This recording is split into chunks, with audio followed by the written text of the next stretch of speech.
Hello, brothers. Today, let's continue watching Sergei. Master Xie. The engine they're working on now is a used, scrapped engine imported from Europe by a client.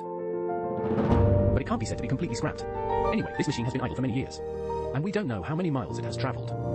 Then it was sent to Master Xie and his team, hoping they can help to check it. And then they can refurbish the engine. After removing the oil pan, they found a little surprise. They don't know where the gasket wasn't installed. Then they looked at the situation inside the engine. Through this angle, they can just see the camshaft. They found that the camshaft has already shown abnormal wear. And with Master Xie's understanding of engines, these engines often have camshaft and tappet abnormal wear. And this machine was produced between 1994 and 2000. It was produced during this period. After 2000, this model was discontinued. So this machine is already 25 years old. Here, let me show you the wear and tear inside the camshaft. Not the middle section. That section doesn't need machining, so it's still in its original condition. But actually, it's on that camshaft journal, at the point on its apex where it connects with the lifter, where there's friction and repeated operation. That area has abnormal wear. This proves that it's not just that it's broken. The lifter should also be broken. From this angle, we can also remove the connecting rod cap, and then check the connecting rod bearing. That is what we call the small bearing. Check its wear condition. Here we find that the oil suction pipe is in the way. Later, we'll still have to remove this oil suction pipe. He directly used a rotating method to take out the bearing inside. We can find some areas of abnormal wear. This wear isn't particularly severe, but it's definitely not normal. It should be after some wear occurred on the camshaft journal. That metal debris fell into the oil and then caused some damage to the engine. Master Xie, they are now dismantling the parts one by one. Mainly, they also need to disassemble to determine which parts are still usable, and then make a quotation for the customer. See if the customer wants to find the parts themselves, or have Master Xie's team find them. Let's take a look at the valve stem situation here. We can only take a simple look. We still need to disassemble the fuel injectors. He's got a special wrench for removing fuel injectors here. Many friends might think it's easy when they watch Master Xie disassemble the engine. They might think it's very easy. But in reality, Master Xie spent 3 hours disassembling these 6 fuel injectors. It took him 3 hours. It was really impossible to remove. It's just that the process we see looks very smooth. This kind of thing, whether it's by brute force or by using other techniques, what we see is that it's taken off smoothly. The problem with this is mainly because of rust. Rust. It means that some water has entered the engine. It's possible that after the engine was disassembled, it was stored outdoors for a long time. Then water may have entered through the intake. By pulling it out with a puller, the rust inside is very serious. Fuel injectors like these can only be taken off and sold for scrap iron. They have no other value. There's no need to do any so-called fuel injector inspection. Now, we're using a borescope to check the condition inside the cylinders. It's also okay not to do this step. After all the cylinders have to be removed. Here, we'll make a preliminary assessment. Also, through the observation of the borescope, the cylinders are still in relatively good condition. But there are also a few cylinders that have some scoring marks. Furthermore, some cylinders have severe rust. Like this, all the steel sleeves need to be replaced. Basically, the replacements are the sets of steel sleeves that everyone knows. And then the pistons need to be checked. Piston rings definitely need to be replaced. Then, things like connecting rods, check the turbocharger. This situation isn't too good either. It's estimated that the whole set also needs to be replaced. And the crankshaft bearing shells and such. That goes without saying. Those camshafts must be replaced. Also be replaced. The camshaft of this car is already damaged. Is it because the engine was burning oil before that the inside of this turbocharger is like this? The carbon buildup is really serious. Here, they're taking off the air compressor. Next is the high-pressure fuel pump. Look at this car. It doesn't have what we now call a common rail system. Nor does it have those so-called unit pumps. and according to its age. This engine is a large pump engine. Before they disassemble the fuel injection pump, they also locked the position of the fuel injection pump, and then looked at the rotation angle of the engine flywheel. That way, they can set all its positioning points. When reinstalling it, they don't have to adjust the fuel injection pump. Otherwise, it's troublesome to re-verify it.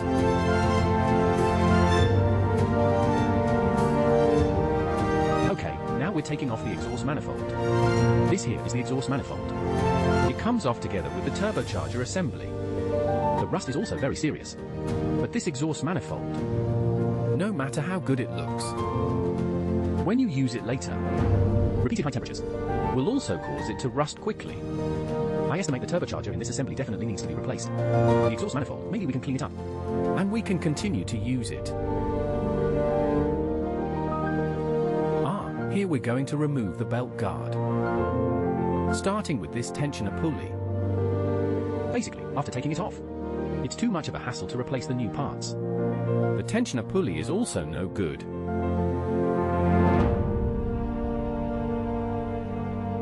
All the belts have also been removed.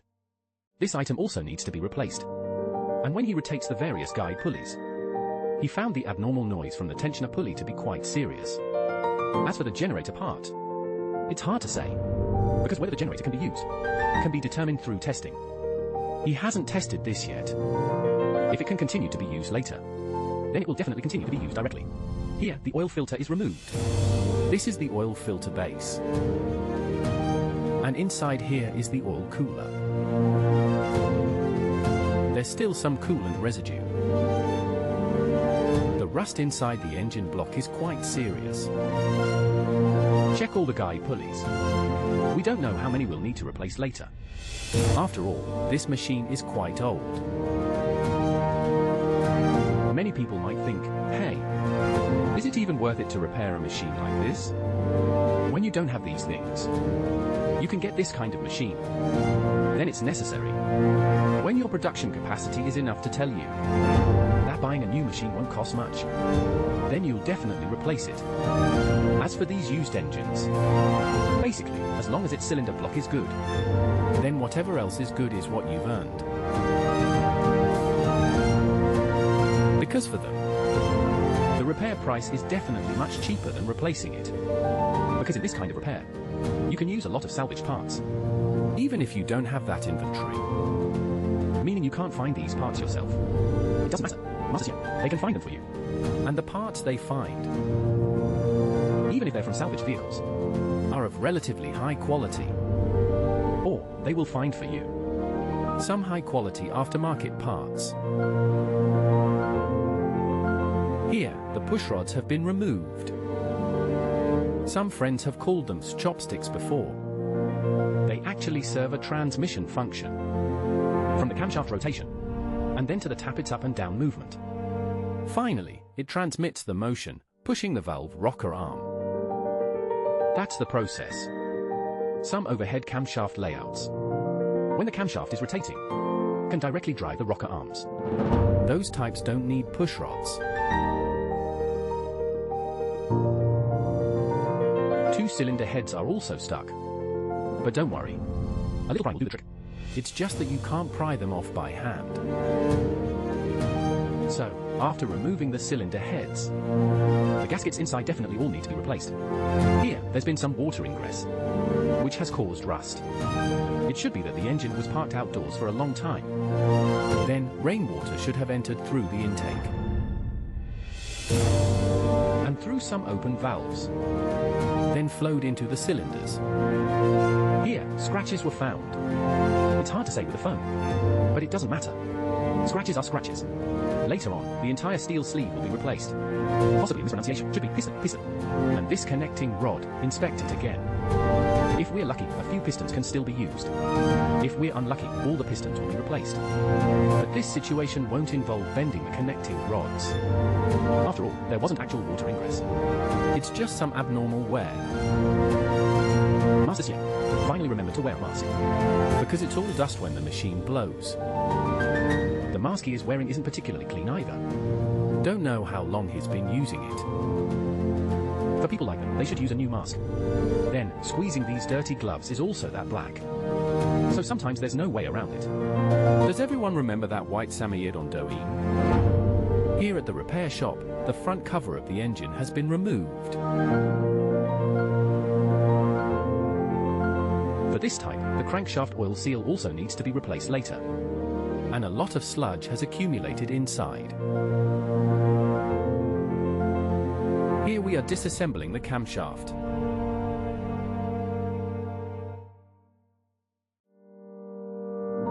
They need to stand the engine up. After removing the rear cover, then you can pull out all the pistons and connecting rods. After pulling them out, one is to check the condition of the bearings. And then, after removing the crankshaft, see if the crankshaft is damaged. After all, for such an engine, the price of a crankshaft is not too cheap. No matter how you look for used parts, it's no problem for this shaft to cost you a few thousand yuan.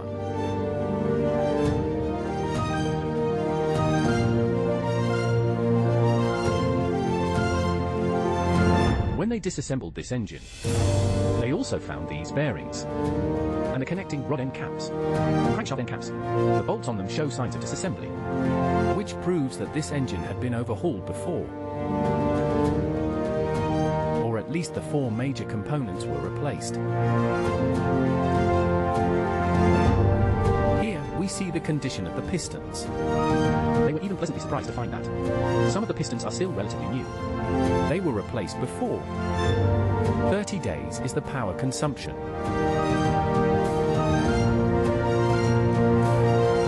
As for which specific parts can still be used, after they finish disassembling it, they still need to go through high-pressure cleaning, and then make a judgment after cleaning. Because sometimes, in this kind of dirty condition, you might be unlucky to find a crack that is just hidden by a residual oil. You don't want to see it anymore. Here, they are removing the engine flywheel, and then removing the engine flywheel housing. Inside here, you can see its gears. One is the crankshaft gear, and the other is the camshaft gear. Here, you can directly pull out its camshaft. After removing the camshaft, everyone can take a look at the wear on the journals.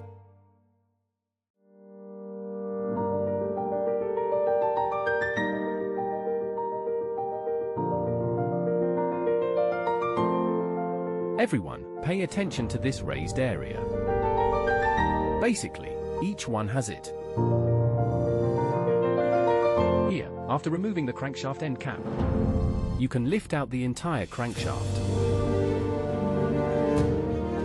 Let's first check the bearings. See if there's any abnormal wear. There's a groove in the middle.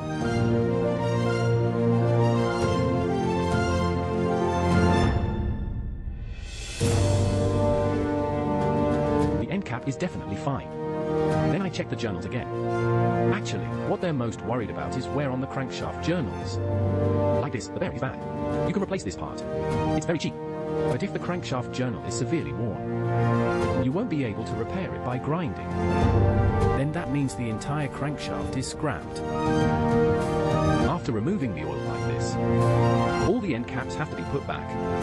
When putting them back, you don't need to install the bearings, because they need to measure to confirm the entire crankshaft. That it doesn't have any excessive deformation, and its dimensions meet the installation requirements. And the crankshaft journal part also needs to be remeasured. If it feels like there's a problem, these faults can be resolved by grinding the shaft. After removing the crankshaft, now let's take a look at the tappets. Otherwise, my hand wouldn't have been able to get in there before. You see the wear on the tappets, right? According to what they said, this car should have had a problem during a previous repair. A part of it had a problem. Then he replaced these. You can see that each one is like this, one good and one bad. It should have been using those high-strength tappets before. High-strength tappets. The price is basically 5 to 6 times that of ordinary tappets. So, when replacing parts, he may have switched to ordinary strength tappets. As a result, when this car was in use, this wear gradually appeared. This is also a reminder to everyone. Sometimes, some parts really can't save money. Here, we're removing the oil nozzles. Then let's take a look at the cylinder liners. It's quite normal for the cylinder liners to rust inside. The main thing is to check for wear. In a case like this, checking or not checking is about the same. They all need to be replaced later. That's about it for today's video. I still hope you guys can like and comment more. Follow and save. Now, we're taking off the valves. This one doesn't involve any modified cars. Basically, things like valve keepers and valve springs can still be used. But the intake and exhaust valves, these might need to be replaced later. If more things need to be replaced, the valve guides inside will also need replacing. And all the cylinder heads need cleaning and refurbishment. After refurbishment with new valves, they still require regrinding.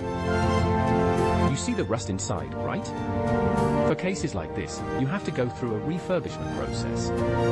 Here we've reinstalled the crankshaft end cover. Then we use a dial indicator to measure its diameter.